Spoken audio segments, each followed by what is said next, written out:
Bueno, hoy día vamos a lo que nos convoca, esta guerra de los 100 años, que en rigor dura más de 100 años. Habíamos hablado la semana pasada respecto a las cruzadas, cómo estos términos son invenciones historiográficas. La historiografía, que va a ser algo que se va a construir principalmente desde el siglo XVIII en adelante, va a tratar de englobar y de mirar los grandes procesos y de rotular los periodos para poder ordenar, para poder comprender. La herramienta filosófica que pretende agrupar las cosas para explicarlas, es una visión que viene incluso, independiente de que la historiografía surge en el siglo XVIII, uno lo encuentra tan temprano como en los propios griegos. O sea, cuando uno, por ejemplo, mira la guerra del Peloponeso, uno se encuentra con un Heródoto que nos va contando las historias individuales de los distintos héroes que pelean en esas batallas. Por lo tanto, hoy día nosotros leer a Heródoto es muy entretenido. Es muy entretenido porque se enfoca precisamente en esas historias personales, en esa visión romántica, básicamente, de los acontecimientos. Pero por otra parte, Tucídides, de esa misma guerra, se va a referir de un modo muy distinto. Y al hablar de la guerra del Peloponeso va a intentar explicarse una gran verdad que explica todas las guerras. Entonces, ese intento de la visión filosófica que viene del mundo griego, racionalismo, en el racionalismo se va a retomar y eso va a surgir todo lo que va a ser la historiografía, y la historiografía básicamente es revisar desde el presente y desde el sujeto que es el historiador, la historia, creando categorías para poder comprender. Y entonces surgen todos estos rótulos que de alguna forma nosotros hablamos y que si viajáramos en el tiempo al periodo de los protagonistas que pelearon estas guerras y les dijéramos, bueno, tú, si los entrevistáramos, le dijéramos, tú que eres un protagonista de esta guerra de los 100 años, nos mirarían con cara de, ¿qué es eso? Nadie supo nunca que peleó la guerra de los 100 años, es un constructo, y no son 100 años. Es más, ustedes pueden ver, dura precisamente más de 100 años, 116 años para ser específico. Y básicamente esto tiene que ver con esta intención que va a surgir desde el siglo XVIII y en adelante, sobre todo durante el siglo XIX, donde va a surgir una gran historiografía, y de ahí en adelante el siglo XX va a seguir alimentándose de la historiografía. Y por lo tanto, hoy día cuando uno hace historia, uno se nutre de todas las historiografías anteriores y por eso uno va citando cómo va construyendo ese relato que desde el presente un sujeto analiza el pasado. Los hechos quedan en el pasado, la historiografía es algo subjetivo, la historia la hace definitivamente el historiador. Entonces, vemos aquí que efectivamente este John Richard Green en 1874 se refiere precisamente de hecho él dice que en 1456 termina la guerra de los 100 años. Y toda la historiografía de ahí en adelante va a hablar precisamente de la guerra de los 100 años, tanto la historiografía británica como también la historiografía francesa, que va a poner, digamos, este tema sobre la mesa.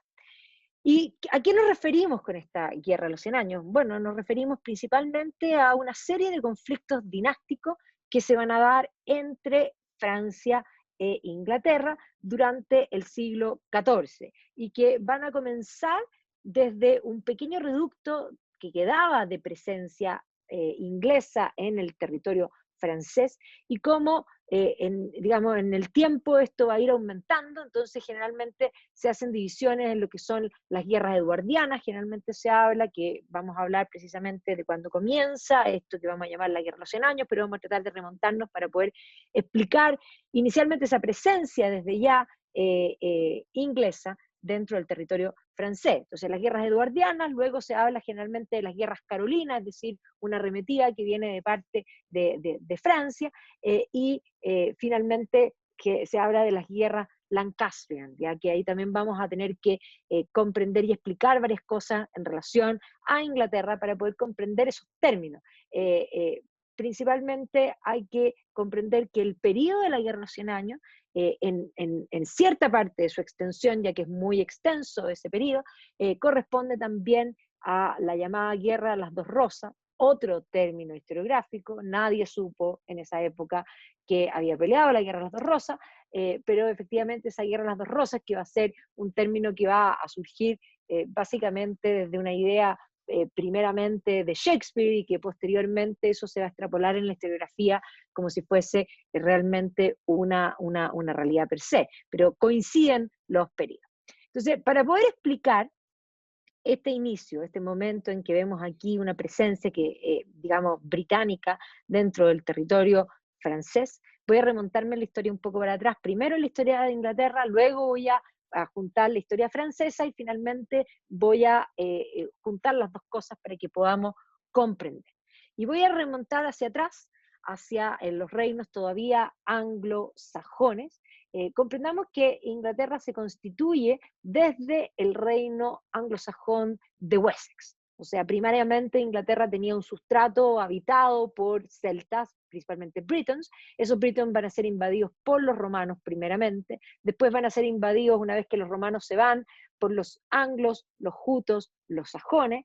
Estos grupos a su vez que se asientan en el territorio van a ser invadidos por los vikingos durante 200 años y desde el reino de Wessex se van a detener a los vikingos y se va a ir avanzando y finalmente se van a terminar uniendo los reinos de Wessex, de Mercia y posteriormente a través de alianzas matrimoniales también lo que va a ser Northumbria y podríamos decir surge Inglaterra. Entonces esta Inglaterra anglosajona que básicamente va a estar enmarcada en la lucha contra los vikingos, el último rey anglosajón después de recuperar el territorio, porque va a haber entre medio incluso un momento en que los vikingos van a volver a arremeter y va a haber un momento en que Noruega, Dinamarca e Inglaterra tienen el mismo rey, es el periodo de Knut the Great. Y precisamente ese rey, Knut the Great, va a ser depuesto va a ser recuperado el trono por los anglosajones, y el último rey anglosajón es precisamente Eduardo el Confesor. Y como bien dice su nombre, él no quería ser rey, no se suponía que iba a ser rey tampoco, y por lo tanto se va a producir todo lo que se tiene que producir, se van a morir todos los que se tienen que morir para que finalmente él sea el rey.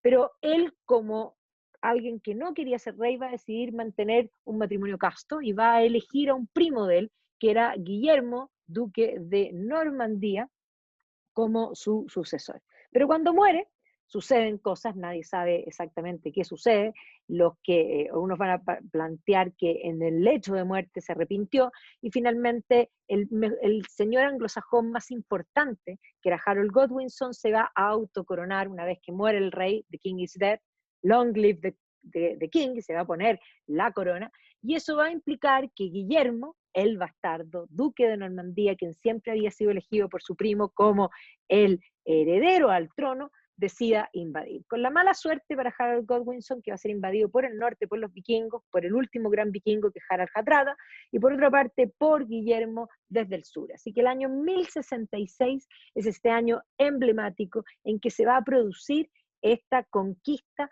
normanda. Guillermo va a ganarle a Harold Godwinson en una batalla que se llama la batalla de Hastings, y posterior a que se va a librar el 14 de octubre del año 1066, y de ahí va a avanzar en el territorio, llegando el día, en el fondo, 25 de diciembre a la ciudad de Londres, donde se va a coronar rey de Inglaterra. Y se va a iniciar esta conquista normanda. ¿Y por qué es importante remontarnos tan atrás a la conquista normanda? Porque ya la conquista normanda implica que Normandía, este territorio en el norte de Francia, un territorio donde se asientan estos duques de Normandía que originalmente son vikingos que se van a afrancesar, y básicamente la historia de Inglaterra no se salva de los vikingos por ninguna parte. O sea, genéticamente el gen vikingo va a ser algo importante para la historia británica. Entonces vamos a tener que en el primer momento digamos, del gobierno de los normandos, vamos a tener esta unión que posteriormente, debido a problemas familiares que va a tener Guillermo, esto se va a ir, en el fondo, se va a mantener como dos historias separadas, que podría haber sido una historia unitaria. Pero efectivamente este asentamiento de los territorios digamos, ingleses, o ahora unidos con la corona inglesa, en territorio francés, va a suponer que el rey británico es vasallo del rey francés en los territorios de Francia. Y una vez que invaden los normandos, vamos a tener primero en el fondo, Guillermo, que va a ser, en el fondo, este duque de Normandía, este Guillermo el bastardo, que va a pasar a la historia como Guillermo el Conquistador. Tras él va a gobernar su hijo, primero William Rufus, que va a ser muerto en una forma bastante misteriosa, y luego su otro hijo, que va a ser Enrique I, ¿ya? Y aquí un poco voy a explicar con esto para que después muestro las ilustraciones, pero efectivamente Guillermo I, su hijo va a morir, y por lo tanto, Enrique I, su hijo va a morir, y va a querer que su hija sea su heredera, pero efectivamente aquí se va a producir una guerra civil, porque un primo, que es Stephen, va a reclamar el trono, y van a pelear una guerra civil, y finalmente Matilda nunca va a ser reina, pero sí va a lograr que a la muerte de Stephen no sean los hijos de Stephen los que hereden ese trono, sino que sea su hijo, Enrique II. Y allí Matilda se había casado en segundas nupcias con Geoffrey de Anjou, o sea, también francés, y por eso van a instaurar lo que va a ser la casa de los Plantagenet. Así que de los normandos puros a esta decisión que es la casa de los Plantagenet.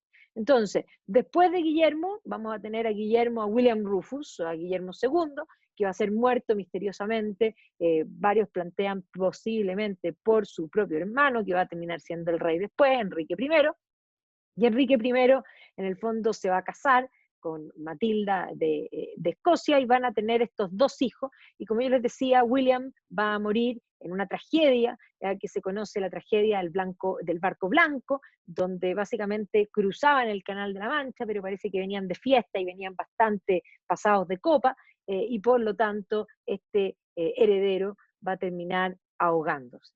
Y por lo tanto, después de esta tragedia, vamos a ver que el rey va a tratar de pedirle, en el fondo, a los señores que respeten la posibilidad o que acepten la posibilidad de que Matilda se convierta en su heredera. Matilda se había casado con el emperador del Sacro Imperio Romano Germánico, y por eso generalmente se habla de Matilda como emperatriz, ¿ya? Pero de luego va a quedar viuda, ¿ya? Y evidentemente que no va a ser nada fácil precisamente para Matilda, y el propio Enrique I se va a preocupar de que se vuelva a casar, y que se va a casar con Geoffrey Plantagenet, que era este conde de Anjou, y va a tener un hijo que va a ser Enrique II.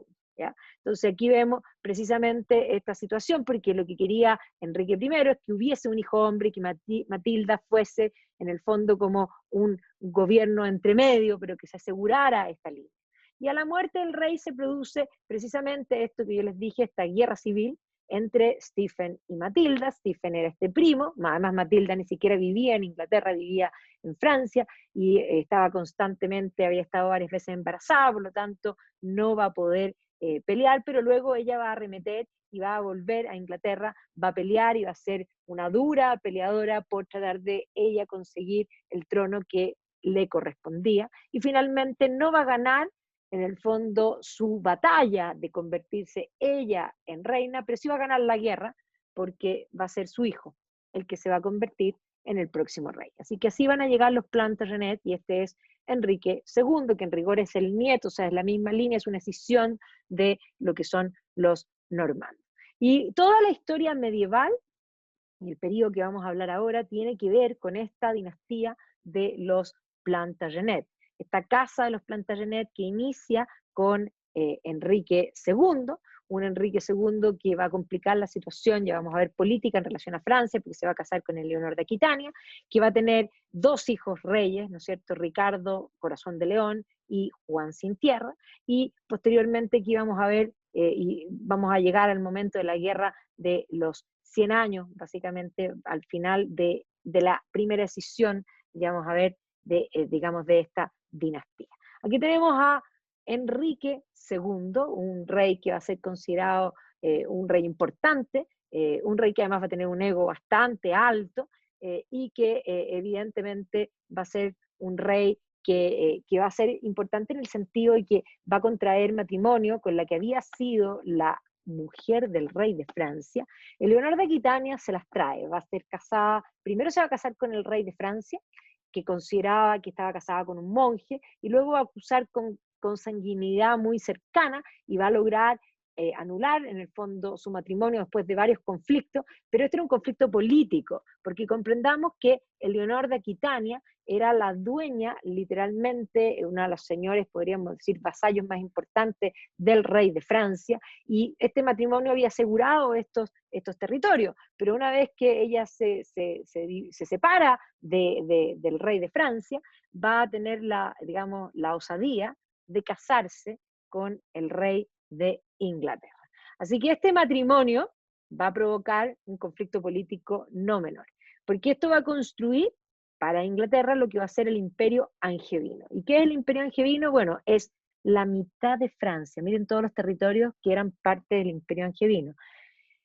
Lo que es Inglaterra, parte principalmente el sur de Gales, porque también es un periodo todavía Gales no ha sido absorbido, Gales va a ser absorbido posteriormente en la dinastía de los Plantagenet más adelante, y va a iniciarse en este periodo también todo lo que es la conquista de Irlanda. Por lo tanto, el Imperio Angevino es bastante extenso. Y comprendamos que Leonor va a ser ella muy francesa, van a tener residencia, de hecho, van a estar mucho más presentes en Chinon, y comprendamos que la corte inglesa, desde la invasión normanda, va a hablar desde el comienzo, desde Guillermo el Conquistador, hablaban francés. Y es ese francés que trae esta invasión, desde el momento de los normandos y posteriormente también con los Plantagenet que van a seguir hablando en francés. Entendamos que hasta Ricardo Corazón de León hablaba francés en su casa, o sea, no hablaban inglés. Y esa fusión entre el anglo-saxón que existía y el francés que va a venir con estas invasiones, van a ir creando posteriormente lo que va a ser el inglés. El inglés es una doble lengua, una lengua que tiene una raíz germánica, pero tiene una raíz latina que viene del francés. Y vamos a ver que esta familia, este imperio angevino que está dentro de los Plantagenet, en el fondo va a ser Enrique y sus hijos posteriormente de esta dinastía, en el fondo, de los Plantagenet. Leonor le va a dar varios hijos hombres. Ella va a decir que con el rey de Francia tuvo 2 hijas mujeres porque no había suficiente pasión, pero que con Enrique II, que había gran pasión, va a ser una relación bastante tormentosa de amor y odio, pero va a dar varios hijos, tuvo varios hijos hombres.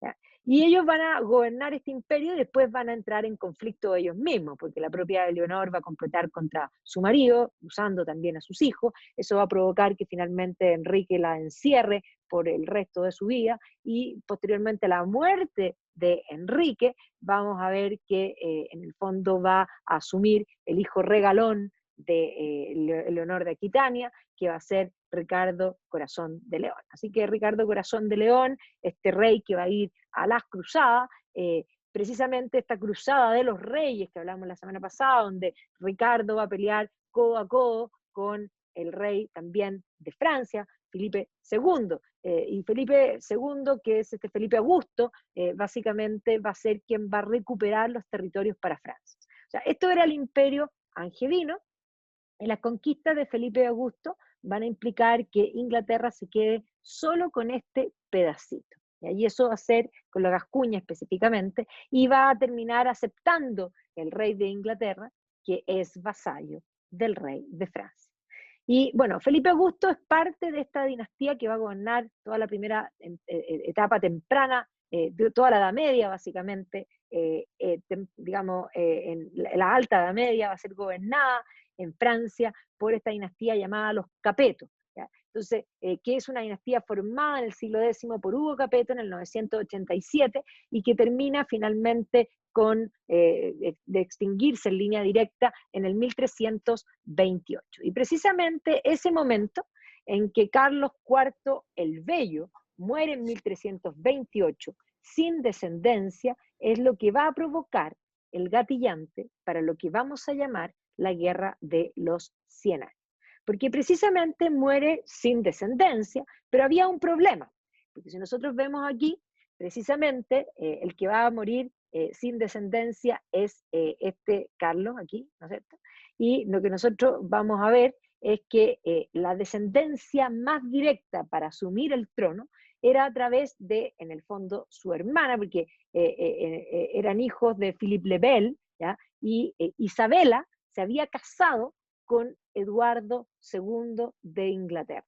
Para que se hagan una idea y nos ubiquemos en el tiempo, Isabela es precisamente la que aparece en Corazón Valiente, que jamás tuvo un romance con William Wallace, eso es parte de la película, pero Isabela se casa con Eduardo II, y Eduardo II es precisamente ese hijo del Sanquilargo, del martillo de los escoceses, que tanto en la película como en la realidad era de hecho abiertamente homosexual, que sí, se casa con Isabela para producir herederos, porque era su parte de su digamos, deber político, pero evidentemente en esta unión va el heredero al trono que quedaba más cercano, era precisamente Eduardo III, que era el rey de Inglaterra.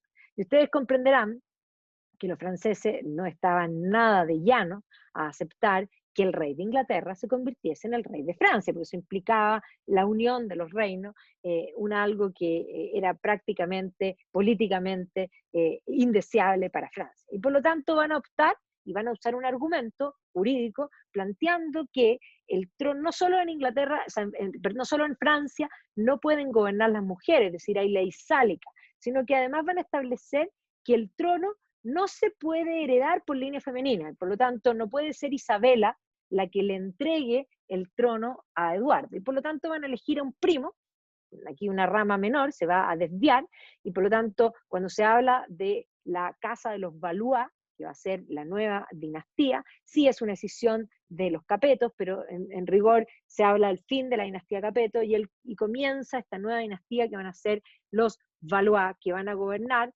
básicamente todo el periodo que se le denomina generalmente el Renacimiento en Francia. Y dentro de los Valois van a haber decisiones también, están los Valois Orléans, y después posteriormente el famosísimo François Premier, es un Valois Angulema, ¿ya? Entonces ahí vamos a ver cómo se produce toda esta decisión.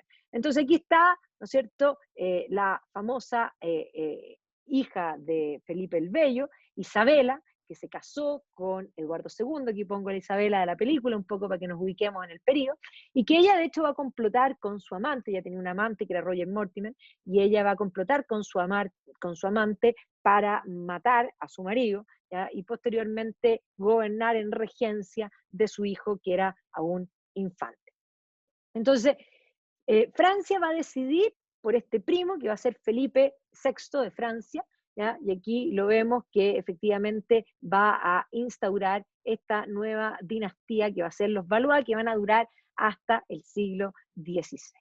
Entonces, aquí nosotros vemos precisamente que los reyes que van a estar involucrados en esta dinastía Valois, en la Guerra de los 100 años, son varias generaciones: Felipe VI, Juan II, llamado el Bueno, Carlos V, llamado el Sagaz, Carlos VI, llamado el tonto, básicamente, o el loco, básicamente, que eso vamos a hablar, es el loco en realidad, la folie, de hecho, el loco. Carlos VII, el victorioso, que va a ser el llamado Delfín, que este es el que pone, básicamente, este es el momento en que aparece Juana de Arco. Estos son los reyes franceses. Y vamos a ver que efectivamente este Felipe, cuando asume, lo primero que trata de hacer es determinar de tomar esta Gascuña y de expulsar a los ingleses del territorio. Y eso va a ser el gatillante para que estalle esta llamada Guerra de los 100 años, y que para efectos de los ingleses, los reyes que van a pelear esta guerra son Eduardo III, Ricardo II, Enrique IV, ¿ya? Y aquí, básicamente desde aquí en adelante, comienza lo que va a ser denominada la Guerra de las Dos Rosas: Enrique IV, Enrique V, Enrique VI, Eduardo IV, Eduardo V, Ricardo III, y hasta el primer Tudor, que va a ser en el fondo Enrique VII, que es el padre de Enrique VIII, que ya terminan de perder todos los territorios finalmente en Francia. Entonces, coexisten estas dos guerras que son paralelas. Entonces, generalmente cuando uno lo ve, y la gente que vivió en ese periodo, probablemente sintieron que esta guerra, que se llaman eduardianas, fue una guerra, que posteriormente estas otras guerras llamadas las Carolinas, donde más encima irrumpe la peste negra y por lo tanto se interrumpe, o sea, esta guerra a los 100 años no dura 100 años, sino que tiene interrupciones, ¿ya? Y por lo tanto la gente que vivió en este periodo no se siente en un proceso que sea considerado parte de un mismo proceso, sino que es la historiografía la que agrupa este conflicto dinástico en esta gran, en el fondo, gran categoría que la denominan la guerra de los 100 años.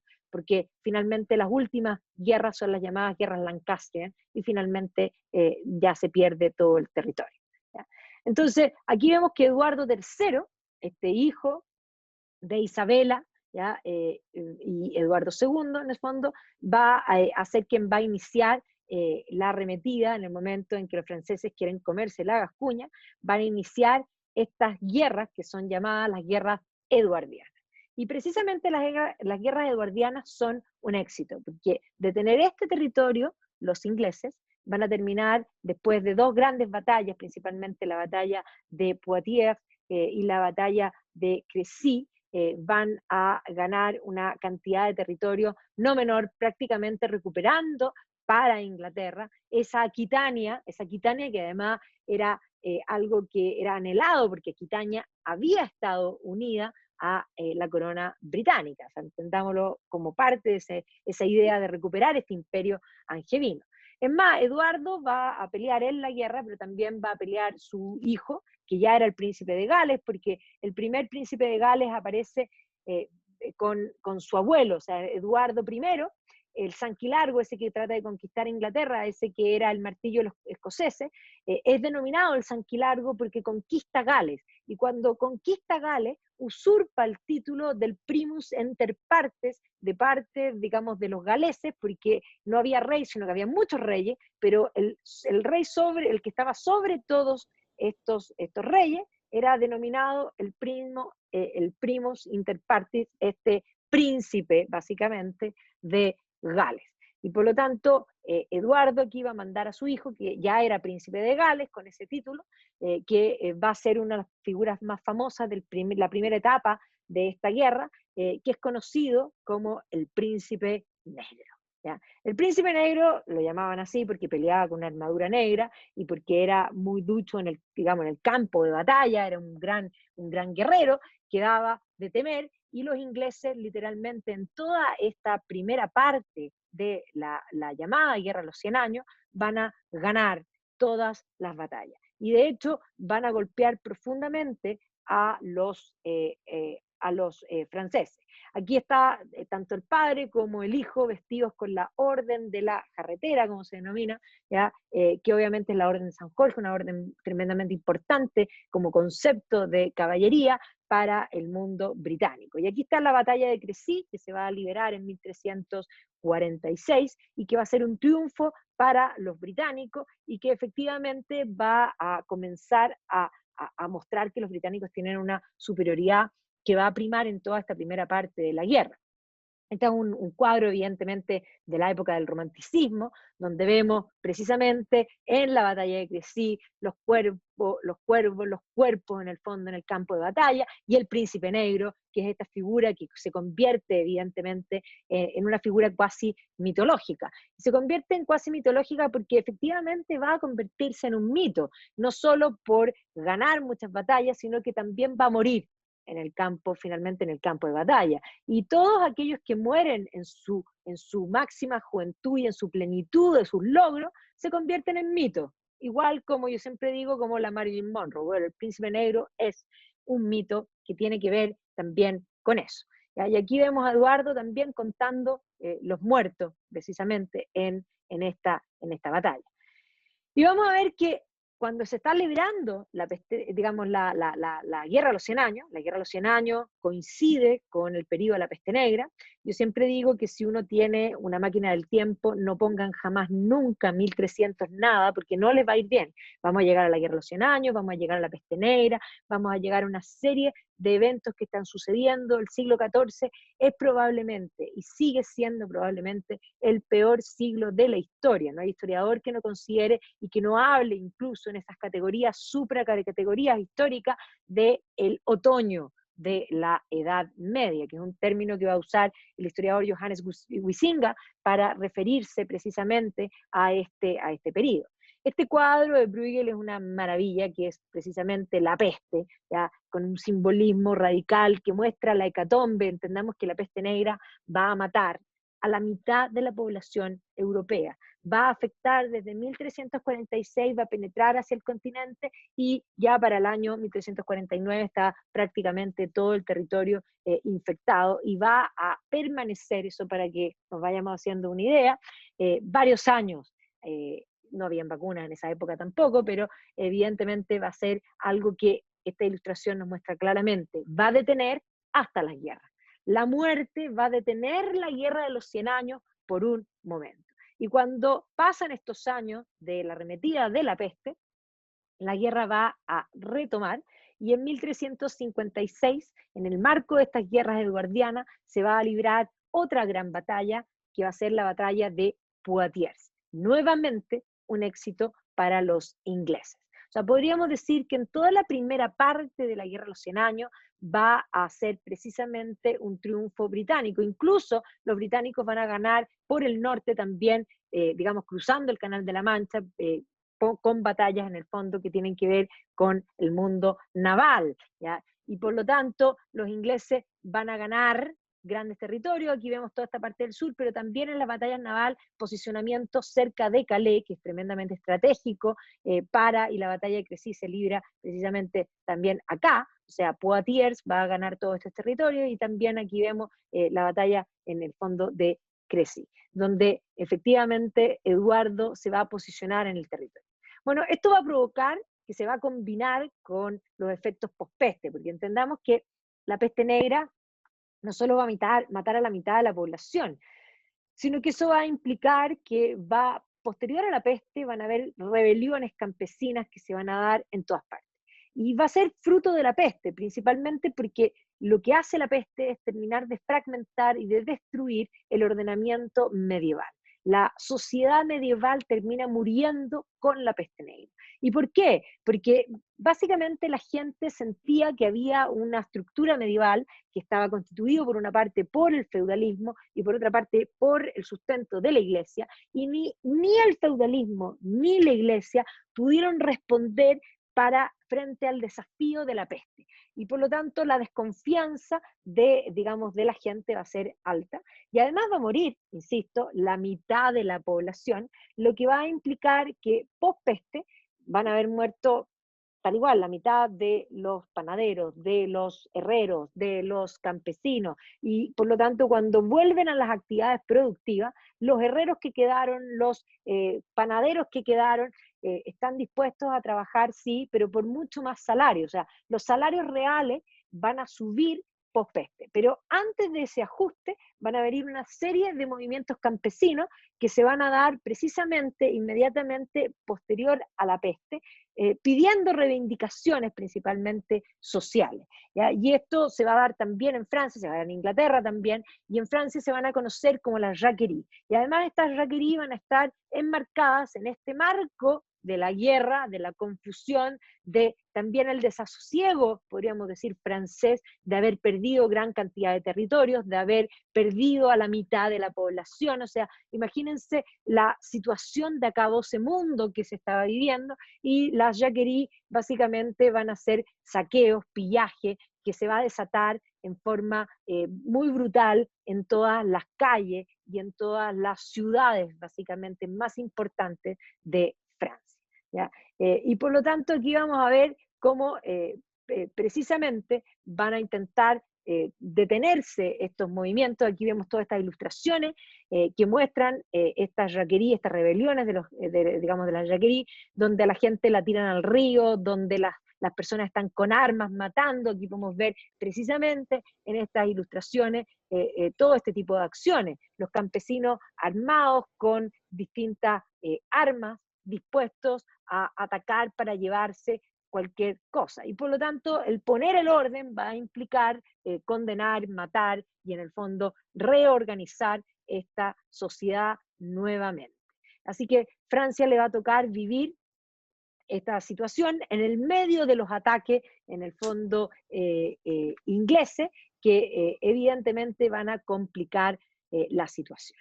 Entonces, aquí vamos a ver que se va a firmar en 1360, después del triunfo británico, un tratado con los ingleses, donde Inglaterra firma este tratado de Bretigny, donde dice que Inglaterra se queda con todas las tierras que conquistó, que no son pocas, o sea, toda esta parte verde que vemos aquí, se van a quedar con todos esos territorios, incluso con los territorios conquistados en el norte, incluido la ciudad, digamos, Calais, que era muy importante, porque el ferry pasaba de Dover, en la parte más angosta del Canal de la Mancha, de Dover a Calais, ¿ya?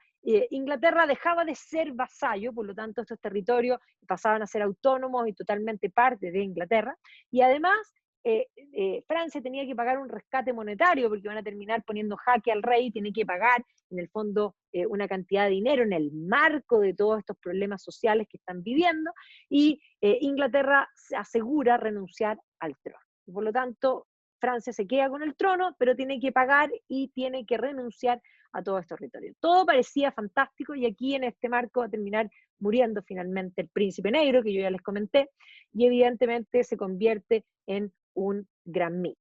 Y detrás del heredero, y probablemente también a causa del dolor que esto le tiene que haber causado, va a terminar muriendo también el propio Eduardo III. Ya aquí está en la abadía de Westminster, digamos,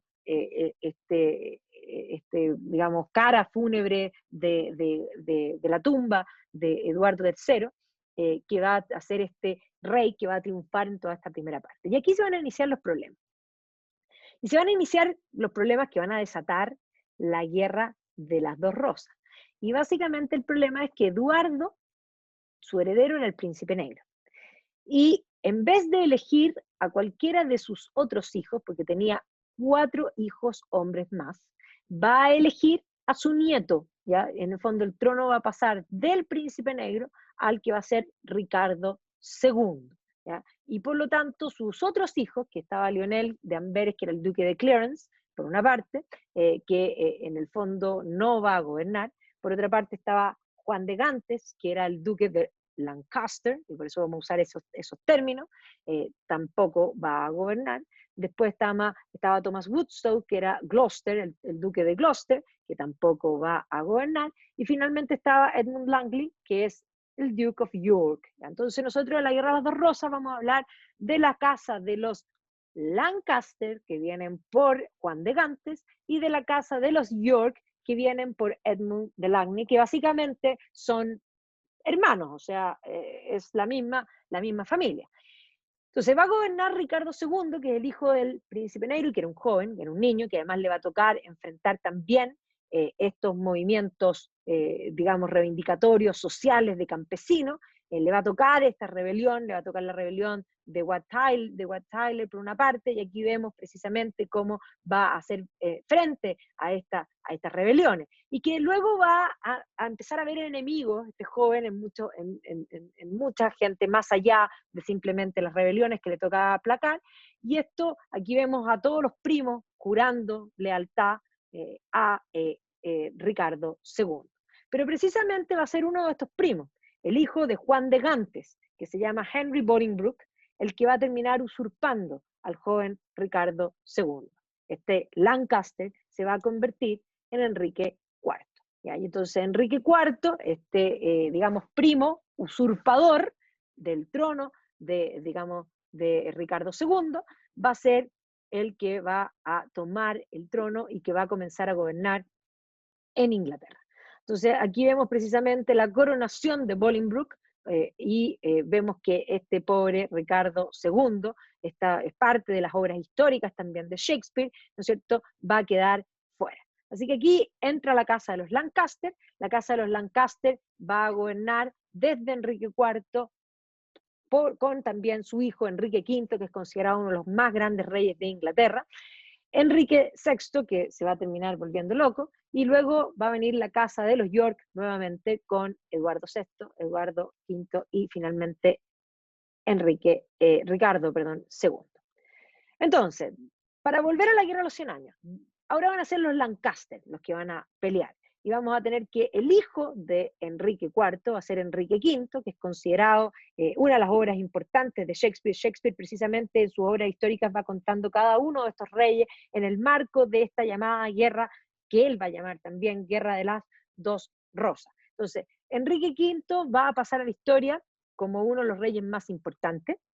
Ya con su padre lo van a mandar a la Marca, precisamente en Gales. Gales está separado digamos, de Inglaterra por su historia, por una parte, y desde su historia, frente a los reinos anglosajones, se había construido no un muro, sino que un dique, un dike, en el fondo un hoyo, una zanja, básicamente, que cruza toda la frontera de este, digamos, pedazo que sale de la isla, que es lo que se constituye Gales. Y por lo tanto, los galeses van a comenzar a entender su historia como los que están a un lado del Offa's Dyke y los que están al otro lado del Offa's Dyke.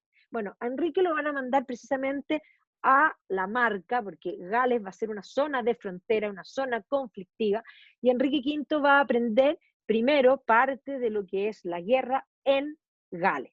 De hecho, en Gales, aquí vemos que siempre Enrique V está representado por su mejor costado, porque en Gales lo van a atacar y le va a entrar una flecha en el ojo, al lado del ojo, y la van a dejar la flecha varios días porque no se la podían sacar. Finalmente se la sacaron, sobrevivió a la herida y sobrevivió a las infecciones, porque hay que comprender que en el mundo sin antibióticos era poco probable sobrevivir de una herida como esa, y por lo tanto, buen mozo no tiene que haber quedado. Bueno, Shakespeare se olvida de eso y nos habla de este rey como el rey más magnífico y hasta lo convierte en buen mozo, pero sabemos que perdió un ojo y que además la flecha la tuvo varios días, que se la trataron de sacar en distintas posiciones y por lo tanto tiene que haber quedado con la cara bastante mal. Pero ganó principalmente en ferocidad y en determinación. Eso de todas maneras, sí. Y además aprendió en Gales a trabajar con soldados mercenarios, que eso es bien importante, y aprendió además a incorporar una de las armas importantes del mundo galés, que van a ser precisamente los arcos largos. ¿Ya? El arco largo galés va a ser en gran medida la gran diferencia de lo que van a ser las guerras lancastrianas en lo que va a ser la guerra de los 100 años. ¿Ya? Entonces, precisamente este rey que es levantado como el rey más importante de Inglaterra, que va a ser muy genial, pero que va a morir bastante joven, va a tener grandes logros y también se va a convertir en mito por lo mismo que mencionábamos del Príncipe Negro, estos que logran grandes logros rápidamente y que desaparecen en un santiamén, se convierten en mito. Hay mucho de mitología y en gran medida Shakespeare ayuda a convertir a Enrique V en posiblemente un rey más mitológico que real en muchos sentidos. Enrique V le va a tocar precisamente actuar en la guerra de los 100 años en un momento de gran debilidad para Francia. Carlos VI de Francia se va a volver loco. Este es considerado el rey loco.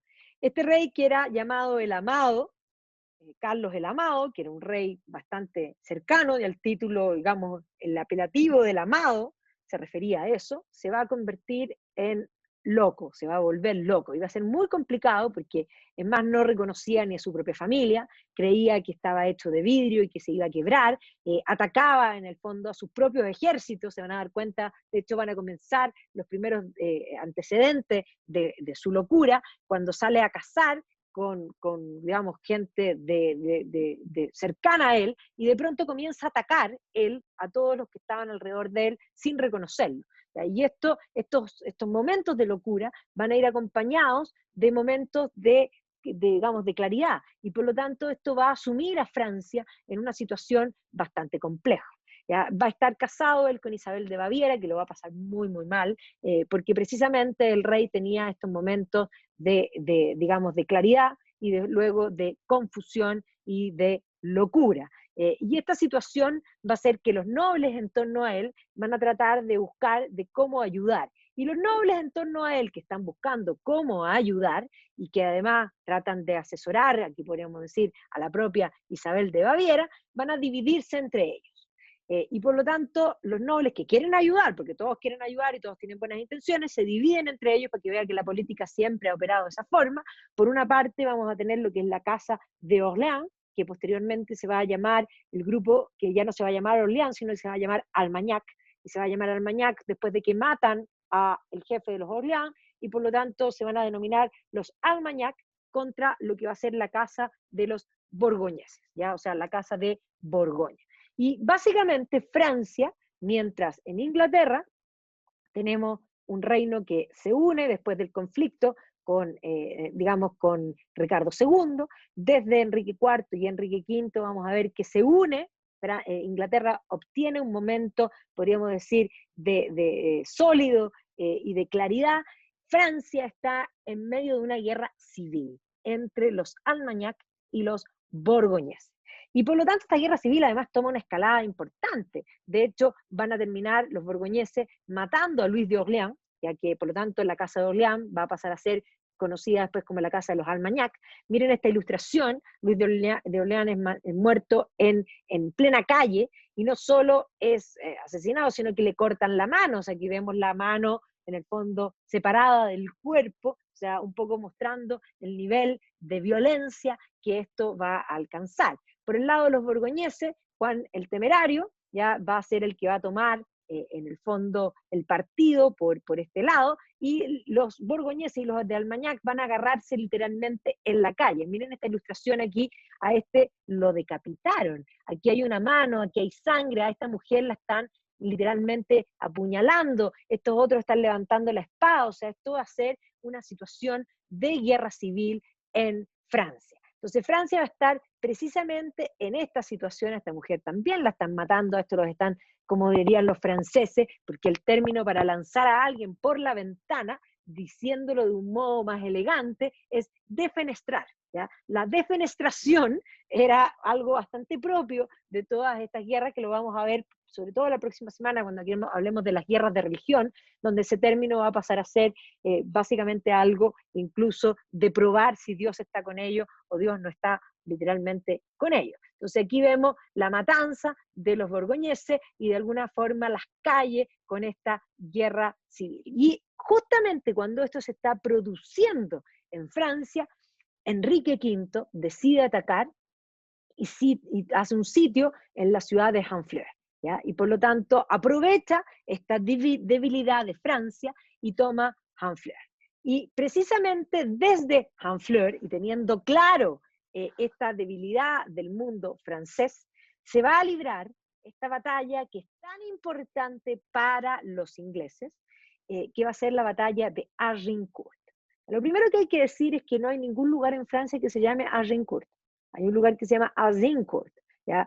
Y que va a ser el lugar donde tiene la batalla. Los franceses no mencionan la batalla de Agincourt como algo importante porque perdieron, ¿ya? Pero los ingleses van a mencionar la batalla de Agincourt como probablemente uno de los hitos más importantes de la historia, donde además Enrique V, este joven rey, siendo que eran muchos menos, van a ganar y van a destruir al ejército que tenía una gran caballería y que eran muchos más en número y tenían mucha más caballería que era el ejército francés. Aquí vemos representada la batalla, que está mal representada porque básicamente todos tienen arco largo. Los ingleses van a ser determinante el hecho que tenían este arco largo galés, que va a ser esta gran diferencia. Y además los ingleses van a aprovecharse del clima, es más, eran menos. Y Enrique V va a elegir un lugar, y entendamos que los ingleses conocen muy bien, si hay algo que conocen muy bien los ingleses es la lluvia.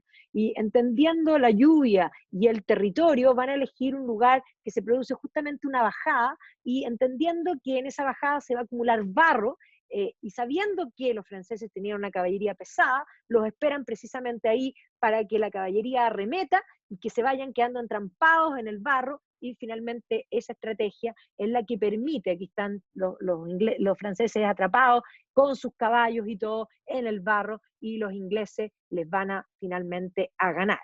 Los menos le van a ganar a los más. Y eso va a implicar que Shakespeare luego construya este relato de David, de alguna manera, contra Goliat, donde los ingleses eran David y donde de alguna manera la justicia se impone, y hace este gran discurso y lo pone en boca de Enrique V, en el fondo el día de San Crispín, donde el propio Enrique V habría dicho esta arenga maravillosa: "We few, we happy few, we band of brothers", nosotros los pocos, los felices pocos, esta hermandad de hermanos que vamos a hacer la diferencia en este día de San Crispín, y que básicamente vamos a poner las cosas en orden. Esta idea de Band of Brothers que usa Shakespeare, va a ser algo que va a usar posteriormente el mundo común, por ejemplo, cuando vemos que HBO saca esta serie de la Segunda Guerra Mundial, lo titula Band of Brothers, ¿ya? O sea, sale precisamente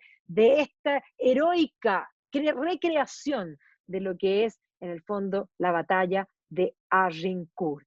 Y aquí vemos cómo los franceses terminan totalmente derrotados y cómo este joven rey se convierte precisamente en el que hace esta gran diferencia. El libro de Agincourt, y precisamente en 2015 se hizo en la Torre de Londres una gran exhibición de este gran triunfo, este momento histórico que cambió la historia de Francia, esta batalla que es Agincourt, ¿ya? Y por lo tanto Agincourt llena, en el fondo, los libros como algo tan importante, esta historia de estos arqueros, 1415, un momento emblemático que cambió para los ingleses la guerra. Es más, este libro de Joseph Cumming, que se llama History Great Hits, o sea, los eventos más importantes de la historia, y parte así con fecha, dice, el cruce de Aníbal como con los elefantes por los Alpes, ¿ya? El asesinato de Julio César, la caída del Imperio Romano, o sea, vayan viendo el nivel de las cosas que menciona. Y luego dice, Edad Media, la batalla de Hastings, es decir, la invasión normanda de Inglaterra. Las cruzadas, o sea, pone al mismo equivalente las cruzadas con Hastings. La Carta Magna, que estoy de acuerdo que es un granito. La peste negra. Después, 1415, la batalla de Agincourt. Después, la ejecución de Juana de Arco. La Inquisición española, ¿ya? Y Cristóbal Colón, o sea, lo equipara con el descubrimiento de América, o sea, es un poco para que se hagan una idea lo que significa Agincourt para lo que es la historiografía generalmente del mundo anglosajón y específicamente la británica. Ahora, mientras tanto, y se está produciendo Agincourt, los franceses siguen peleando entre ellos, van a terminar matando al líder de los borgoñeses, a Juan el Temerario, lo van a asesinar cuando va cruzando un puente, y esto va a implicar que los borgoñeses, ahora también más, digamos, molestos, van a terminar nombrando a Felipe el Bueno como su nuevo sucesor, ¿ya? Entonces aquí vamos a ver cómo los borgoñeses y los, por una parte, y los, digamos, los Armagnac van a estar peleando. Y evidentemente vamos a ver que los borgoñeses van a ser, porque generalmente los enemigos de tus enemigos son tus amigos. Y los borgoñeses van a considerar que puede ser una buena idea acercarse a los ingleses, ¿ya? Entonces, precisamente vamos a ver que los borgoñeses van a terminar siendo aliados de los ingleses, porque después de Agincourt, vamos a ver que Enrique V va a firmar un acuerdo, un tratado, que va a ser este tratado de Troyes, con precisamente el rey loco, con Carlos IV, con Carlos VI de Francia, y donde va a aceptar la derrota, obviamente, pero además el rey loco va a terminar aceptando de que su próximo heredero al trono va a ser Enrique V, o sea, Enrique V, rey de Inglaterra, a la muerte del rey loco se iba a convertir en el rey de Francia. Además le da en matrimonio a su hija, Catherine de Valois, así que Catherine de Valois se casa con Enrique V, y Enrique V y su descendencia iban a ser, en el fondo, los sucesores del el reino de Francia. O sea, se prometía finalmente que la guerra de los 100 años quedaba ganada, que no se llamaba la guerra de los 100 años, pero este conflicto, ¿no es cierto?, quedaba en manos y como triunfo británico. O sea, efectivamente, aquí Enrique V, representado por Sir Laurence Olivier, ¿no es cierto?, en la obra de Shakespeare, que evidentemente muchos han representado a esta figura de Enrique V, ninguno sin ojo, todos aparecen con ojo y tratan de ser hasta buen mozo, ¿no es cierto? Aquí vemos a Kenneth Branagh, un gran actor shakespeariano, ¿no es cierto?, amante de Shakespeare, ¿ya? Aquí vemos también en las representaciones de las obras históricas, esta serie de la BBC que se llama en el fondo The Holy Crown, que es fantástica, ¿ya? Aquí Enrique V es definitivamente fabuloso, pero Enrique V está representado por Jude Law, o sea, siempre los más hermosos son Enrique V. Entonces aquí vemos que además va a resultar que se va a enamorar de Catherine de Valois, van a tener un matrimonio feliz, rápidamente Catherine de Valois va a quedar embarazada, van a ser un hijo hombre, todo parecía ser fantástico dentro del plan, pero se va a morir Enrique V. Eso no estaba en los planes, y efectivamente la muerte de Enrique V va a poner en problemas todos los planes establecidos y obviamente va a recrudecer el conflicto en Francia.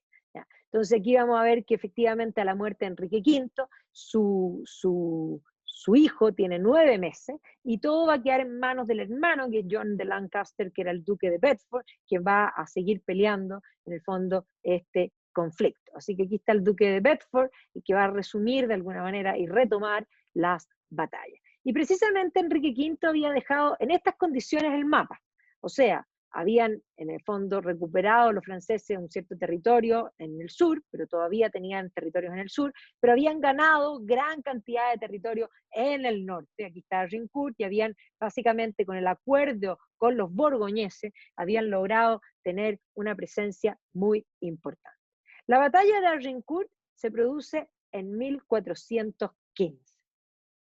Pero en 1412 o 13, porque no tenemos claro, porque ni siquiera ella sabía, y de hecho sabemos que ella no sabía, porque cuando le preguntan en su juicio cuándo nació, ella no lo tenía muy claro, ¿ya? Y por lo tanto los cálculos se hacen que habría nacido en 1412 o 1413 Juana de Arco. Y precisamente Juana de Arco va a ser esta doncella de Lorena la que va a cambiar esta historia. En 1412 dice, nací en una aldea en Don Remy, que forma en el fondo una sola con la zona de Greux. Mi padre se llamaba Jacques d'Arc y mi madre se llamaba Isabel. Así que esta es la casa natal de esta niña, una niña campesina que va a crecer su primera infancia, que evidentemente nadie hizo ninguna escultura ni de Jacques d'Arc ni de Isabel Romé en este periodo. Estos son todas esculturas posteriores que merecen tener esa escultura, porque la historia de Francia iba camino a desaparecer. Y si no hubiese sido por la aparición de esta niña que apareció diciendo que escuchaba voces y que estas voces venían del cielo y que ella había sido elegida para convencer al delfín, un delfín que estaba alejado, el delfín era el heredero al trono, que además estaba convencido de que no era el hijo del rey de Francia y que estaba en Chinon, convencer al delfín que era el verdadero heredero y llevarlo a Reims para ser coronado.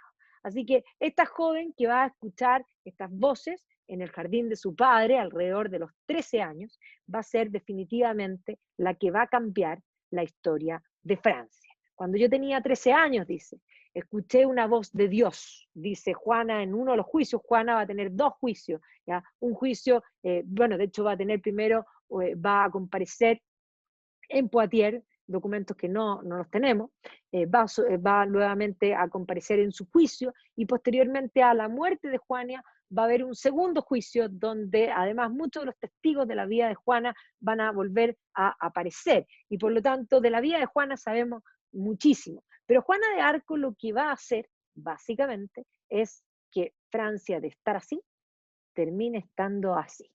¿Ya? Juana lo que va a hacer es levantar ese espíritu dolido, ese espíritu caído del mundo francés, que siguiendo esta idea de una profecía que hablaba de una doncella de Lorena, ella venía de Lorena, una doncella que iba a recuperar Francia, ella se va a convertir en la doncella de Orleans, ya que va a lograr básicamente, aquí vemos en este mapa, recuperar o más bien no dejar caer la ciudad de Orleans y posteriormente a través de varias campañas empezar a recuperar y finalmente recuperar Francia completa. Ya no va a alcanzar a ver eso porque ella va a ser parte del sacrificio. Ella va a sacrificarse en rigor por Francia, por lograr y merece ser la patrona de Francia. Representada enormemente, sobre todo en la época romántica, en el siglo XIX, escuchando estas voces. Ella decía que escuchaba a Santa Catalina de Alejandría, a Santa Margarita de Antioquía y precisamente a uno de los arcángeles, ya que eso es tremendamente importante, eran voces, dice ella, que eran del cielo. Iba a partir siendo una adolescente, tenía 16 años, ya, mujer, adolescente, va a partir primero desde su casa, en Don Remy, para ir a cuidar supuestamente a unos tíos en Burel-le-Petit, y de ahí hacia Vaucouleurs, convenciendo a su tío, porque en Vaucouleurs había una persona que la podía finalmente llevar hacia el Delfín. Como una mujer, una niña campesina, lograba convencer a los políticos, y esto es hoy día y ayer, de que ella tenía una misión importante. Y aquí en Vaucouleurs va a terminar entrevistándose con Robert Badincourt, ¿ya? Que definitivamente la primera vez que la escucha la va a mandar de vuelta a su casa y le va a decir al tío, llévala nuevamente a casa junto con su padre y propinarle una buena paliza. Pero ella va a volver, y va a volver, y así va a ir convenciendo a gente alrededor, a Jean de Metz en particular, que él va a decir que en el fondo la primera vez que la vio vestida con un vestido, en el fondo rojo y gastado, ¿ya? Y de hecho, cuando ya le creen y la van a escoltar, ella era la única mujer que iba con una escolta masculina, y el propio Jean de Metz le propone de si quiere usar ropa de hombre, y ella dice que sí, porque con eso ella puede salvaguardar en el fondo su virginidad, básicamente, en este mundo, donde iba a ir en un camino no menor, desde Vaucouleurs, ¿ya? Con este grupo de hombres que ella no conocía, tenía 16 años, imagínense el susto, a caballo, ¿ya? Además montar a caballo bastante más fácil con ropa de hombre, sin lugar a dudas, hasta la ciudad de Chinon. Ahora en el camino van a aparecer cosas raras, sabemos que asistió a misa, porque eso lo cuentan en el juicio de Auxerre, que posteriormente decidió parar en Rien, y aquí entró en la iglesia y hizo excavar parte de la iglesia. De hecho, aquí vemos que en todos estos pueblos aparece Juana. Juana está presente en toda Francia porque va a empapar a Francia, ¿ya? Y aquí ella va a hacer picar básicamente el suelo de la iglesia, diciendo que ahí hay una espada, y precisamente hay una espada que tiene 5 cruces. Ella dice que está esta espada que tiene 5 cruces y que es la espada que ella está llamada a ocupar. O sea, pasan una serie de cosas, pero entendamos que además Francia y los franceses querían creerle que ella era la doncella de Lorraine. Y va a llegar así a Chinon, esta es la ciudad de Chinon, y aquí va a entrar precisamente por este puente, se sabía que ella venía, y por lo tanto el propio Delfín va a decidir tomar cartas en el asunto para asegurarse de que, porque aquí hay una cosa bien importante que hay que comprender para entender la mentalidad de este periodo. Juana decía que escuchaba voces del cielo, podían ser del cielo. ¿Y qué pasa si no eran del cielo? ¿Qué pasa si era el demonio el que hablaba desde Juana? Las guerras medievales y la guerra que vimos la semana pasada, las cruzadas y esta guerra en particular, tienen que ver siempre con Dios. Es un mundo donde los hombres piensan que Dios es lo más importante, siguen teniendo esa mirada a la otra vida, y por lo tanto las guerras, también Dios está involucrado, y por lo tanto si ganan los ingleses, quiere decir que Dios está con los ingleses. ¿Y qué hemos hecho los franceses para que Dios nos abandone? Y de pronto aparece esta niña que básicamente dice escuchar las voces de Dios, y cambia toda la visión de los franceses. Dios está con nosotros. Y si Dios está con nosotros, Dios no está con los ingleses, porque Dios no puede estar en los dos bandos. Dios toma estas decisiones, Dios lo quiere, básicamente. Entonces, el Delfín se va a intercambiar ropa con un paje. Sin embargo, Juana va a llegar y lo va a indicar sin haberlo conocido antes, no tenía cómo haber visto una foto de él antes, no había farándula, no había nada, y se va a inclinar a los pies del Delfín y le va a decir: me llamo Jean Lapucelle, y el Rey del Cielo te envía una palabra a través de mí, por la que tú serás consagrado y coronado en Reims, y que tú serás el lugarteniente del Rey del Cielo, que eso es ser rey de Francia.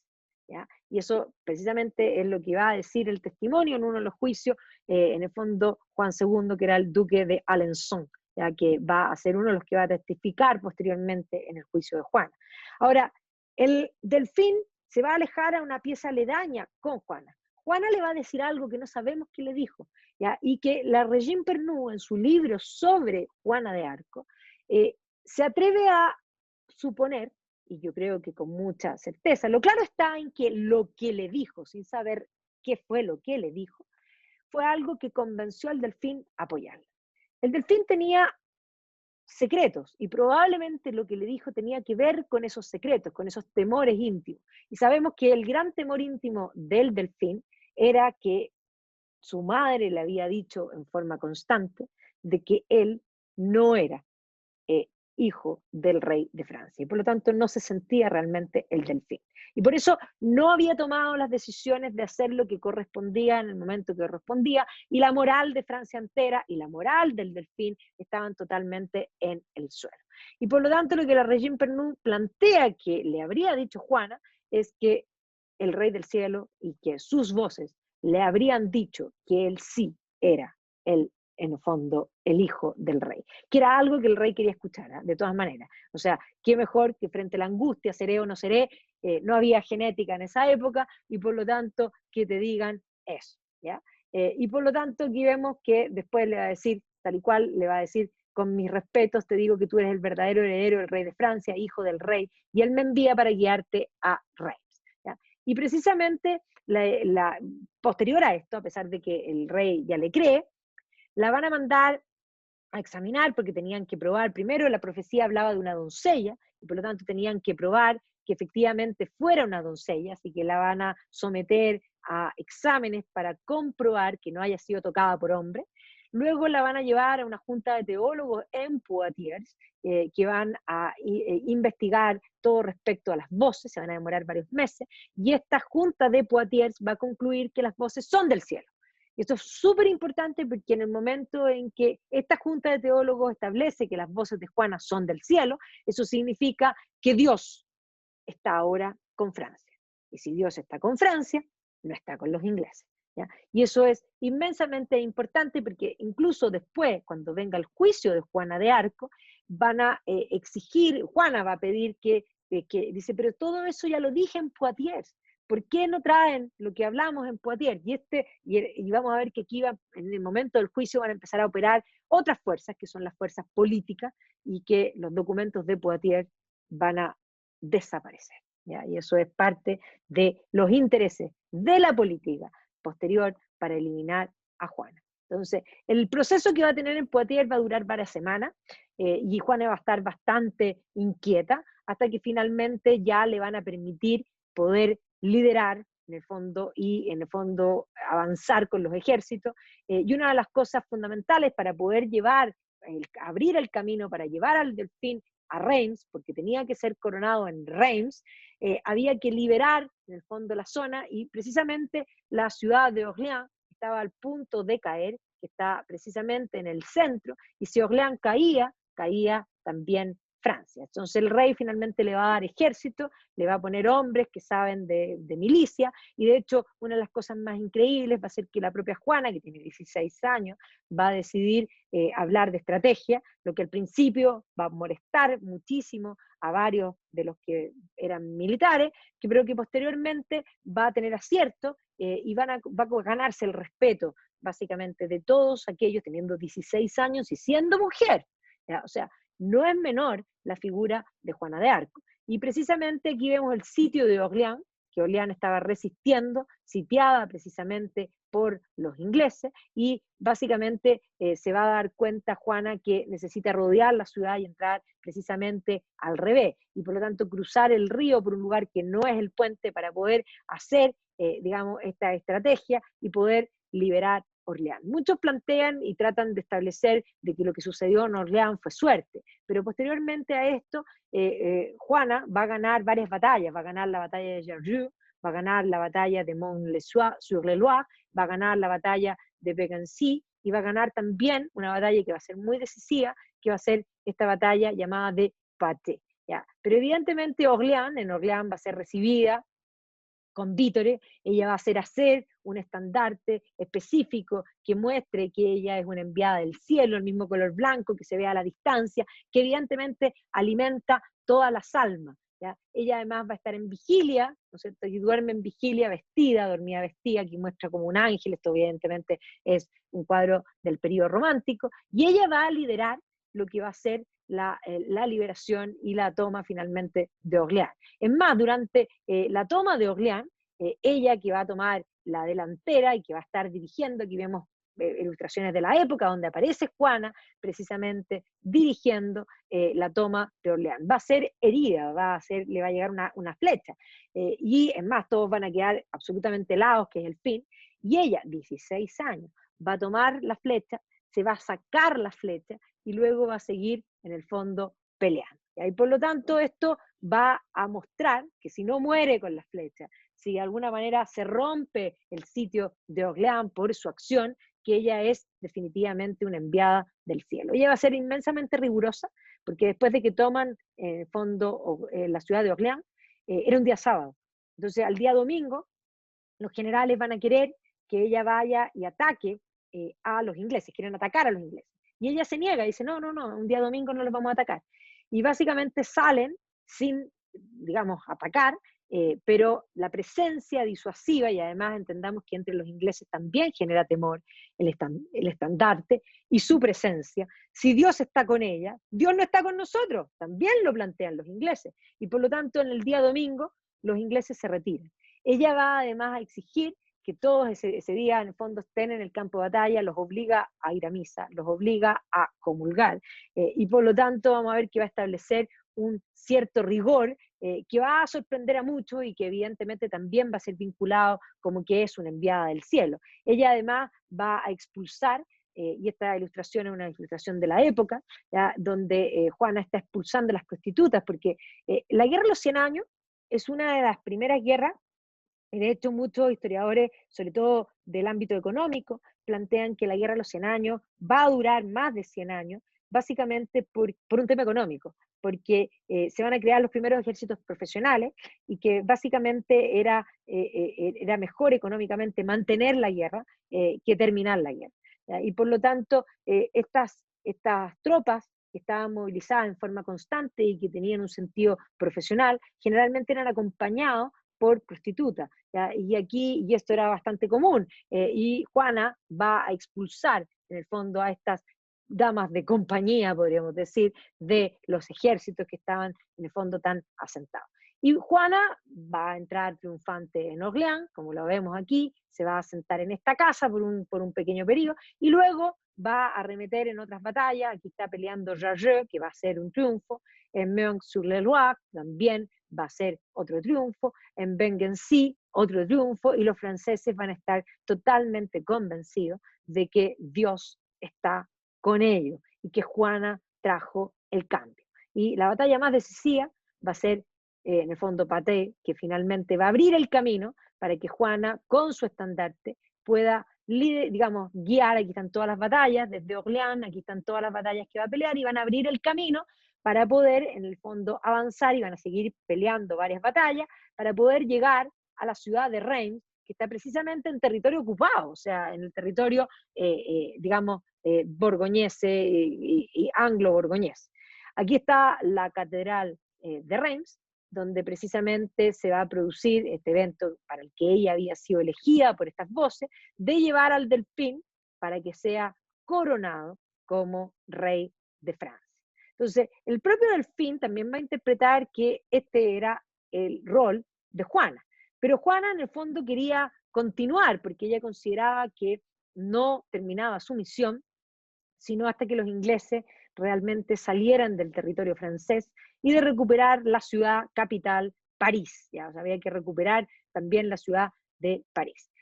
Mientras el delfín se corona en Reims, en el otro lado del Canal de la Mancha, Enrique VI va a ser coronado como, en el fondo, el hijo de Enrique V, va a ser coronado por una parte como rey de Inglaterra y posteriormente también como rey de Francia. Según los acuerdos, él era el rey de Francia. Y de hecho lo van a hacer cruzar el Canal de la Mancha y lo van a coronar en París. Entonces vamos a tener básicamente dos reyes, el rey francés, este delfín, que ha logrado coronarse en Reims, que simbólicamente es el lugar donde se coronan los reyes de Francia, y debido a que no lo pueden coronar en Reims, van a coronar a este niño en París. Y Juana continúa, de hecho, su misión. El delfín lo sigue apoyando por la primera, digamos, el primer periodo, pero en el fondo consideran que Juana ya ha terminado, ¿ya? Y ella de alguna manera va a considerar que mientras los ingleses estén aquí, no tienen cierto el triunfo. Le va a escribir incluso al duque de Borgoña, y ahí le dice: príncipe de Borgoña, yo rezo y imploro y pido del modo más humilde que puedo, que no siga combatiendo en el reino santo de Francia, y que le ordene a su pueblo, que estén en cualquier pueblo o fortaleza del reino santo, abandonarlos pronto y sin retraso. y por parte del noble rey de Francia, quien está dispuesto a hacer la paz con usted, salvando así su honor, solo depende de usted. O sea, esto es una carta escrita por esta adolescente que evidentemente tanto Borgoña como Inglaterra no es que no la quiere, la odia. Es más, el pobre hermano de Enrique V, este John of Lancaster, el duque de Bedford, la peor pesadilla que podía tener era la palabra Juana de Arco. Dios había estado con los ingleses y de pronto apareció esta mujer, que él no puede decir que esté con Dios, sino que es enviada por el demonio, porque si Dios está con nosotros, evidentemente Juana no es enviada de Dios, esta es la lógica británica, y evidentemente se convierte Juana en la piedra de, digamos, de tope. Y aquí ella va a tratar de seguir peleando, es más, no va a tener efectivamente un gran apoyo en este periodo, va a tratar de conseguir más apoyo, va a ir haciendo pueblo por pueblo, juntando, porque ella como figura congregaba bastante, ¿ya? Y precisamente aquí son en los juicios posteriores donde van a contar que de alguna manera no tenía los apoyos que necesitaba. Es más, el rey le va a entregar un escudo de armas, eso quiere decir que la va a ennoblecer y le va a dar incluso dinero para mandarla a su casa. Vuelve a tu casa a criar ovejas, al campo, vuelve a Don Remí y olvídate de las cosas, ya hiciste tu pega y además hasta aquí llegó. Pero Juana va a seguir. Y esto va a hacer que en un momento que va con poco apoyo ejército, en Compiègne en particular, cuando vienen retrocediendo, porque vienen atacando los borgoñeses, Juana viene de retirada, entran en una ciudad, cierran las puertas, y justo antes de que entre Juana, cierran la puerta. O sea, por lo tanto, hay alguien dentro del ejército de Juana que la traiciona, y es atrapada por los borgoñeses.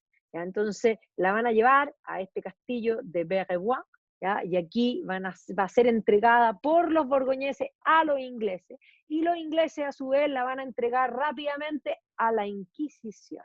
¿Para qué?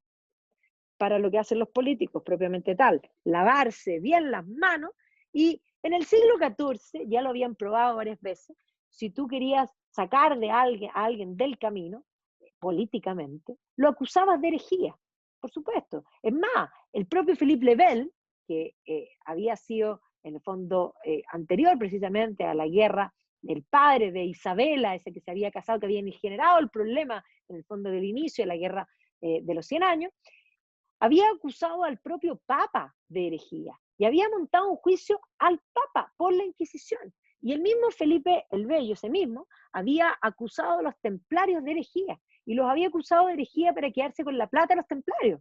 Si los políticos siempre andan buscando dónde hay plata. ¿Ya? Y ahí, ¿qué es lo que hacen? Hacen un juego político, y en este caso usaban la Inquisición para, en el fondo, sacarse, no ser ellos los que condenaban, y poder cumplir sus objetivos políticos. Y Juana, sí, Juana va a ser mártir, sin duda, va a ser entregada a las manos de la Inquisición, pero en particular a una Inquisición que, en este caso, que va a estar, el inquisidor que va a estar a cargo de esto, era un pro inglés, un pro borgoñés, que va a ser esta figura de este obispo de Pierre Cachon, ¿ya? De Beauvais, ¿ya? Que era un partidario inglés y que evidentemente tenía la política puesta adelante. ¿Ya? Y aquí en el fondo en Rouen va a ser tomada prisionera, en esta torre, que es lo único que queda hoy día, va a estar, digamos, prisionera, se le va a hacer este primer juicio, donde ella inteligentemente tenía 19 años, a los 16 apareció como figura pública, 3 años revolvió la perdí y cambió definitivamente la guerra, y aquí ella se va a defender. ¿Ya? Entonces le van a preguntar si ella está en la gracia de Dios, y ella contesta maravillosamente, tiene 19 años, es impresionante. Dice, si no lo estoy, que Dios me ponga en ella. Si lo estoy, que Dios me guarde en ella. Sería la más triste del mundo si supiera que no estuviera en la gracia con Dios. Pero si estuviera en un estado de pecado, ¿cree que la voz vendría a mí? Y ahí es donde ella pedía que vieran en el fondo el juicio anterior. Después le preguntan en el fondo si ella ha visto estas figuras y ella dice, sí, los he visto con mis propios ojos, también como los puedo ver a ustedes. Y es más, le van a preguntar incluso si sus voces hablan en francés. Y entonces ella dice, sí, por supuesto que hablan en francés, Dios está con Francia. ¿Ya? Y además después los va a cuestionar, les va a decir, decís ser mi juez. No sé si lo sois, mas cuidad de no juzgar mal, porque os pondríais en gran riesgo. Os advierto de ello, a fin de que si nuestro Señor os castiga, haya cumplido mi deber en decíroslo. ¿Ya? Y entonces va a decir tal y cual, dice, he venido de parte de Dios y nada tengo que hacer aquí. Dejad que me juzgue, en el fondo, Dios del que vine. Y así se va a tener que defender. Después le van a preguntar si cometió pecado, ¿ya? Y que ella básicamente se va a defender. Dice, le van a preguntar si cometió pecado mortal. Y dice que no lo ha cometido nunca. Y dice, "Bien, ¿cómo sabes que no has cometido?" Y dice, bueno, porque mis voces si no me habrían reprochado. ¿Ya? Y en más le dicen sus voces, no temas, responde con atrevimiento, que Dios te ayudará. ¿Ya? Y luego le van a preguntar con respecto a la iglesia, y Juana va a tratar de defenderse dentro, se defiende solita. O sea, imagínense lo que es esa Juana frente a esta cantidad de teólogos y a la cantidad aquí de políticos, todos guardando los ingleses, afilándose los dientes, porque lo que más querían era eliminar a esta niña que les había quitado una guerra que ya estaba ganada literalmente de las manos. La van a, en el fondo, amedrentar, la van a amenazar, en el fondo, con la hoguera, que no es una amenaza menor. ¿Ya? Después le van a prohibir usar las ropas de hombre. Ella finalmente, incluso en un momento de temor, va a terminar sintiéndose perdida, va a terminar aprendiendo, porque ya no sabía leer ni escribir, pero va a aprender a escribir su nombre en prisión, y precisamente la van a amenazar con tortura, y finalmente va a firmar una carta donde ella abjura, pero después se da cuenta que no debió hacer eso y se arrepiente, ¿ya? Y por lo tanto finalmente va a desdecirse de este documento que firma. Ese documento está en el fondo ahí firmado por ella, y se va a volver a vestir de hombre, y no va a poder ser en el fondo la herejía la que la condena, sino que el no obedecer, básicamente, esa va a ser la razón, el gatillante final, es volver a vestirse de hombre. ¿Ya? Entonces ella finalmente se da cuenta y dice, si digo que Dios me envió, seré condenada, pero en verdad fue Dios quien me envió. No puedo no decir sino la verdad. ¿Ya? Entonces dice, no se podrá demostrar que en el fondo haya hecho algo que atente contra la fe cristiana. Sin embargo, la acusación dice así, el momento en que la condenan. En el nombre del Señor, amén. Cada vez que la fe errónea contagia con su pestilente veneno a un miembro de la iglesia y se transforma en Satanás dentro de un miembro, ha de impedirse con celo ardiente que el peligroso contagio invada a otros miembros del cuerpo místico de Cristo.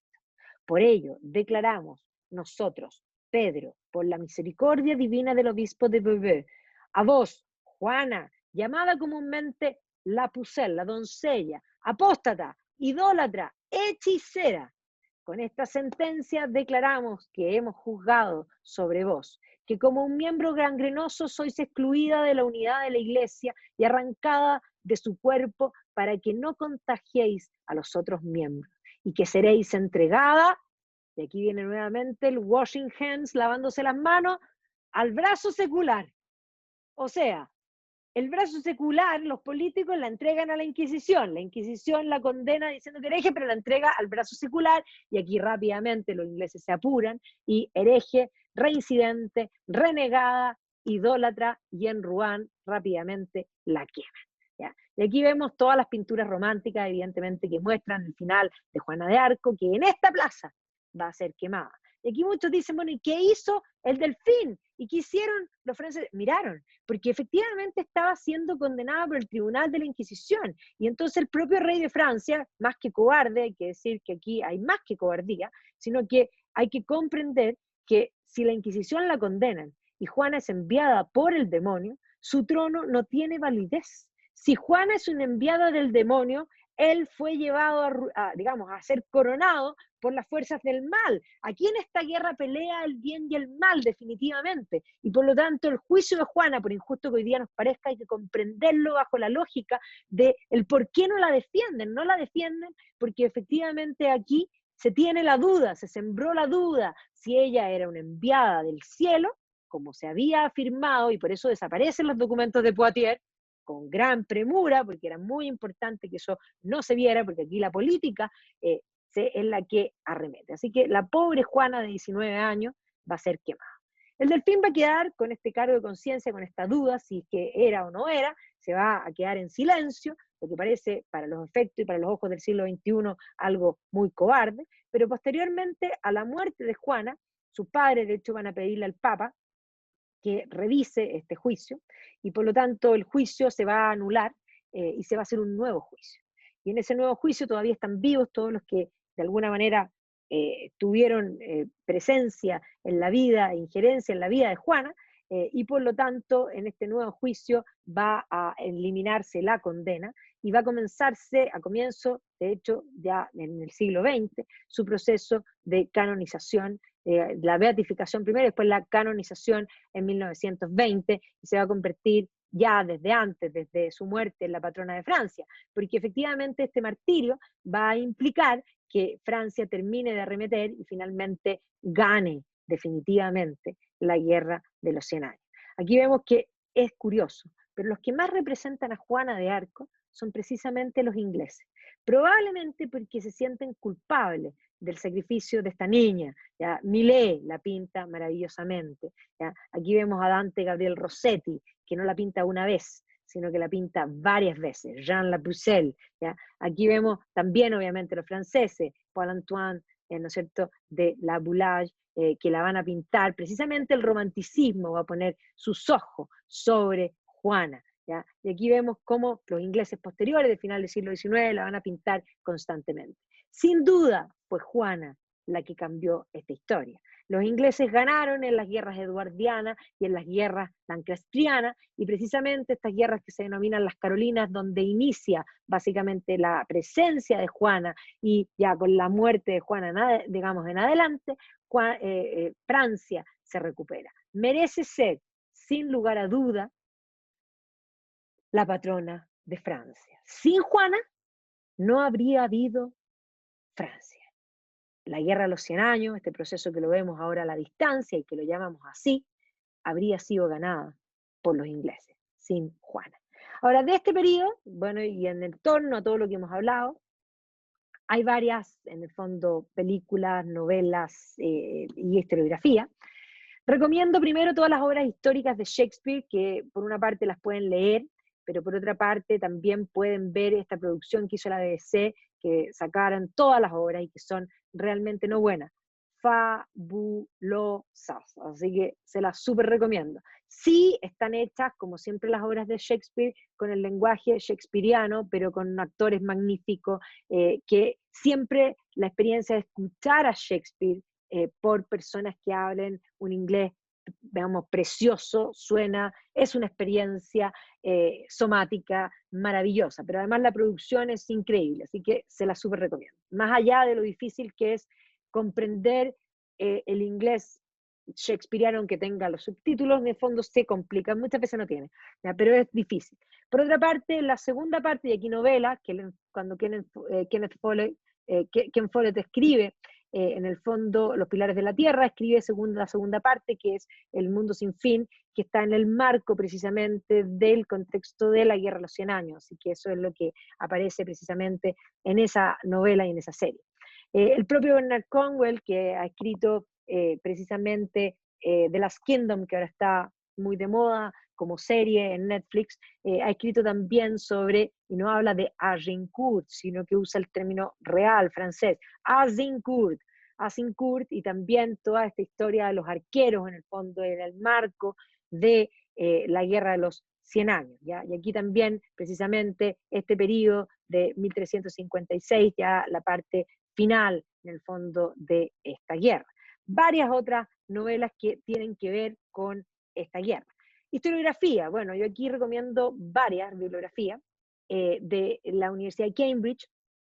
En los textos medievales está esta versión de la guerra en el fondo de los 100 años de Christopher Allman, ¿ya? Que es algo bastante clásico. También todo lo que es la caballería en este periodo de la guerra de los 100 años, que hay varios compendios, por eso también todo lo que tiene que ver con la literatura en torno a la guerra de los 100 años, que precisamente es la literatura y toda la parte de la leyenda artúrica tardía, va a estar enmarcada precisamente en el contexto de esta guerra de los 100 años. De la propia Juana de Arco y también hablando de Agincourt, la Helen Castor es una historiadora británica muy, muy buena y tiene este libro sobre Juana de Arco, pero además tiene un libro sobre Agincourt que precisamente toca la guerra de los 100 años. Y la Regine Pernoud, que siempre es un sí o sí, tiene no solo una obra sobre Juana, sino que además tiene esta obra sobre el juicio de Juana, ¿ya? Que vale mucho la pena. Y para los que buscan en español, bueno, Ricardo La Cierva tiene esta obra, precisamente que os acordaréis de La doncella, de Juana también,